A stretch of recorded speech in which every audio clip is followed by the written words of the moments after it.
Aku pakai screen protector jenis gelas ni kan 2-3 bulan sekali mesti nak kena tukar. Kena kunci, kena shielding sikit dah crack. So guys, ni aku nak pasang screen protector daripada X1. Okey, dan material dia daripada hybrid polymer. So dan dia 7 kali lebih tahan. Dia anti hentakan. Yang paling penting bagi aku, anti scratch untuk kunci, shielding apa tu lah, sebab kita masuk dalam poket kan. Okey, dan dia juga anti blue light dan dia boleh block hampir 90% blue light yang bahaya daripada phone kita tu. Okey, yang aku ambil ni yang jenis HD. Dia ada juga yang jenis matte dan anti privacy, dan aku ambil untuk model iPhone 16 Pro. Okey, so jom kita pasang. So ada voucher untuk next purchase. Okey, dia bagi microfiber screen cleaning. Kat sini pun ada installation manual. So installation toolkit. Okey, so sebelum tu aku buang dulu screen protector yang dah crack ni. So kita cuci dulu dengan kain alkohol ni.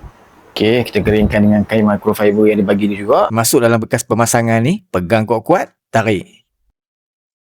Okey, siap. Tu ada gelembung-gelembung tu, kita tarik je pakai scraper yang dia bagi ni. Okey, so nice, clean and clear. Siap, senang. Pasang sendiri dekat rumah je. Okey guys, so memang aku recommend sangat screen protector daripada X1 ni. Quality premium. So yang paling penting dia punya protection tu lah. Harga mahal sikit lah, tapi bagi aku memang berbaloi lah untuk protect phone kita ni daripada screen kita tu nak crack ataupun 2-3 bulan sekali nak kena salin screen protector tu. Dan dia ada pilihan daripada model iPhone 15 sampai 17 Pro Max. Okey, so order cepat, lindungi iPhone sebelum terlambat.